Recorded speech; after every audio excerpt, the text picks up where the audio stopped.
guys, I'm Melanie Komaya. Welcome back to my channel, or if you're new, then welcome. Today's video is going to be the first part in a brand new series that is starting on my channel. But before we jump in, if you haven't already, go ahead and press the subscribe button down below and also hit the little bell and turn on post notifications so you can get notified the next time one of these videos goes up.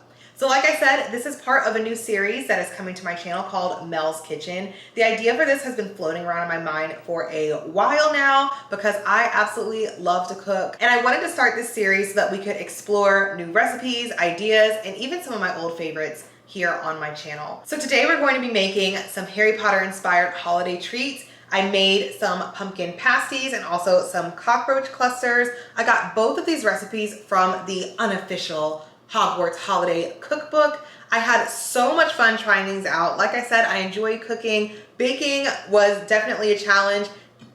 These things kicked my ass. This dough, the dough that I made this from scratch. The dough from scratch. I cannot, mind blown, my back hurts. We're gonna talk about it, okay? But I had a wonderful time making these, and I'm gonna have an even better time eating them too. So if you wanna see how I made these Harry Potter inspired treats, just keep watching. So let's get started with our cockroach clusters. The name of these is really off-putting, but really they're just chocolate candies with pecans, marshmallows, and coconut. First, I melted down 2 tablespoons of unsalted butter in a double boiler. Then I added a whole bag of semi-sweet chocolate chips. I don't know why, but I thought that stirring this with a whisk was going to be the best option. I was completely wrong. The chocolate just kept getting stuck in between. It was, oh my gosh, a mess. So I had to reach over and grab a spatula and clean off the whisk.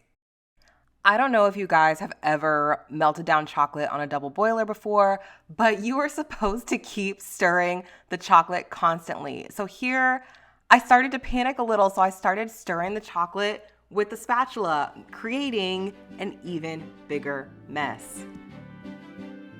So at this point, the chocolate was past melting and actually starting to seize up, but I added in my 3 tablespoons of milk and gave it a stir with a spoon, and it started to get that beautiful shiny color that chocolate is supposed to have when it is melting down. Once that chocolate is nice and smooth, then I'm going to take it off of the double boiler and move it over to the counter to add in my mix-ins. I had all of my toppings measured out and ready to go ahead of time to make this process a little easier. So I started by pouring in my 1/4 cup of pecan halves. Then I took a little over a 1/2 cup of mini marshmallows. I wanted to make sure I did these first, but I did them second because I wanted to make sure that I add them in while the chocolate was nice and hot so that they would melt down and get nice and ooey gooey. Then I just sprinkled in a little coconut. I'm not a coconut person, but the recipe called for coconut. We gave them a little coconut, okay? And then it started to look like this. Next time I make this, I'm definitely going to revise the recipe and replace the pecans with pretzels, remove the coconut, and maybe add a little swirl of peanut butter. You could even add a little caramel to this if you really wanted to. So here I have just coated a cookie sheet with foil. The recipe called for parchment paper. You could really use either one, but because I'm using foil, I did spray it with a little bit of cookie oil, and I am just spooning out portions of the mixture that we've made into even pieces on the cookie sheet and making them look cute and getting them ready to go in the refrigerator.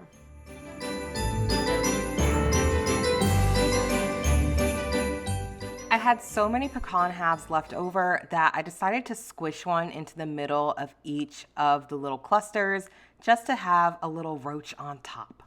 And this is what they look like all put together. They're cute, right? You don't even have to bake them. We're just gonna slide these right into the refrigerator for 4 hours, and they're just gonna hang out here while we make our next dish. Moving right along to our pumpkin pasties, AKA the Baking Olympics. I told y'all I'm not a baker, but I really wanted to try making these. Cho Chang acted like these things were amazing, so I just wanted to try them and enjoy the magic too. First, we're going to mix all of our dry ingredients together. The recipe calls for a food processor. I don't own a food processor, so I just mixed it the old-fashioned way in a bowl. This is just 1¼ cups of all-purpose flour, 1 tablespoon of sugar, and 1/4 tablespoon of salt. Once that's thoroughly combined, I'm going to go ahead and add in 5 tablespoons of cold butter cut up into chunks, and then 3 tablespoons of chilled vegetable shortening. Now, this is where I started to regret not having that food processor. I went in and started to mix everything by hand, but I ended up not combining that shortening in well enough, and it came back to bite me in the end. You will see. But the recipe says that it's supposed to look like a course meal at this point, and I feel like I achieved that. So I moved ahead and started to add my ice water. The recipe calls for 4 to 6 tablespoons of ice water. I could have used 6 to 8, considering that I did not combine my shortening well enough. And again, came back to bite me, but everything turned out okay, and it's all part of the journey, right? So after I've spooned in my water, I'm going to start mixing it with a spatula until it starts to form nice big clumps.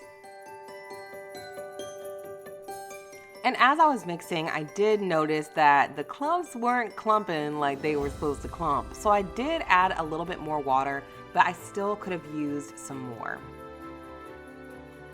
Now we're gonna lay down some plastic wrap. I just used the mixing bowl to anchor mine and make it a little bit easier. And then I'm going to pat my dough into a disc and wrap it up in that plastic so that we can put it in the refrigerator so it will chill for an hour.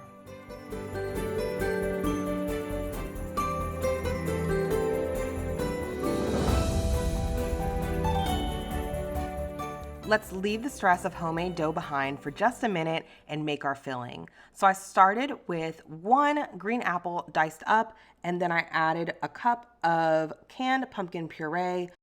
Now this recipe calls for 1/4 cup of granulated sugar. I used closer to 1/3 cup of a mix between granulated sugar and raw sugar because that's just how my spirit moved me. I'm gonna get this all mixed together and then I'm gonna start to season this. Y'all, this recipe literally called for a pinch of nutmeg and a pinch of cinnamon. Let me just tell everybody that using canned pumpkin, you need more than a pinch of anything, okay? Or else you're gonna taste that can. So I added significantly more than what they recommended, and even in hindsight, I would have added Chinese 5-spice, ginger, pumpkin pie spice, something a little extra to give it a little zing, but my pasties came out just fine. They just could have been that much better with more seasoning. Now let's get back to baking. I'm gonna go ahead and put some flour down on my counter and get my dough out of the refrigerator. I don't own a rolling pin, y'all, or I didn't. I bought one yesterday after I made this video. But I usually use a cup to roll out any sort of dough that I might ever roll. That cup did not quite work, but roll tide regardless. I pulled out this marble water bottle that was a little heavier, a little firmer, and that helped. I also put some flour on it and on the dough so that we wouldn't have any sticking. And I went to work, okay? Work. And you can see, like I said, I didn't combine all of the shortening as well as I could have. You can see some of the chunks in there, and that's when I kind of knew this might not turn out the way that I wanted it to. Once I got my dough rolled out, I used a regular soup bowl to cut 6-inch circles in my dough. At first, I placed it down and just kind of made a little indent to see if they would both fit. I had to do a little surgery, but then I was able to get 2 out of this round, and look at that, beautiful, perfect circles. I then picked them up off the counter and placed them on a tray, and I'm just gonna do this over and over again until I'm able to get as many circles as I possibly can out of this dough.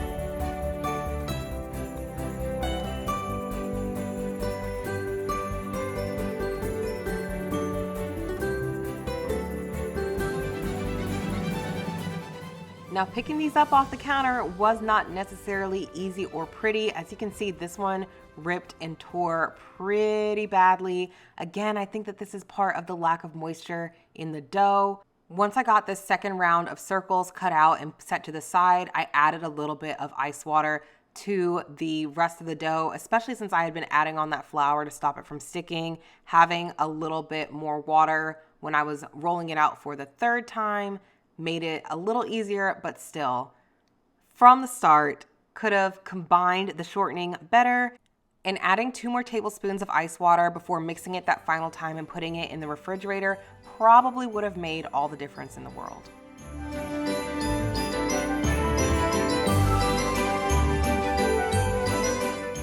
Once you finish that full upper body workout, you're going to add 1 to 2 tablespoons of filling into the middle of your circle of dough, and then use a little ice water around the edges so that they'll stick together when you fold the circle in half.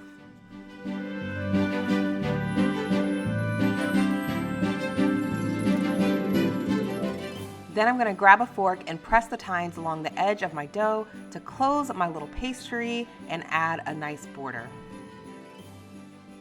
And then I'm going to repeat this process until all of our pastries are filled with that pumpkin and folded in half and closed up, ready to go in the oven.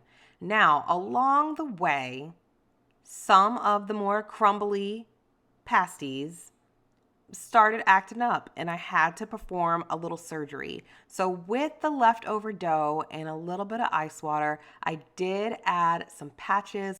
We had a couple Frankensteins, okay? And that doesn't mean that they're any less lovable, any less magical. They just needed a little help to make sure that they weren't going to leak pumpkin all over my oven. So to help my little Frankensteins blend into society, I decided to use an egg wash. This was not a part of the recipe, but I thought that adding that on might help the dough patches assimilate a little better, if you will. So this is just water mixed with an egg. I brushed it over the top of each of my pasties before placing them in the oven to bake at 400 degrees for 30 minutes. I'm not gonna lie, you guys, I was pleasantly surprised when I took these out of the oven. That egg wash helped to make these beautifully golden brown, and even the ones that are a little patchy still look pretty good. Overall, not mad at this at all, but in order to further disguise my handiwork, I added a little dusting of powdered sugar over the top. It also makes them look extra festive for the holidays, which I love. And here are our finished pumpkin pasties and cockroach clusters. There are definitely ways that I would have modified or followed these recipes better, but both of them came out delicious. Give this video a thumbs up if you love Harry Potter and would like to see me try more wizarding recipes, or leave a comment down below and let me know if there are any other recipes that you would like for me to try. Thank you all so much for joining me in my kitchen today, and I will see you all next week.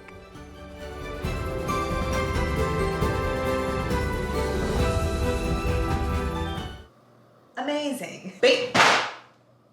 It's a good pumpkin pasty. Don't make me talk no more. I'm tired.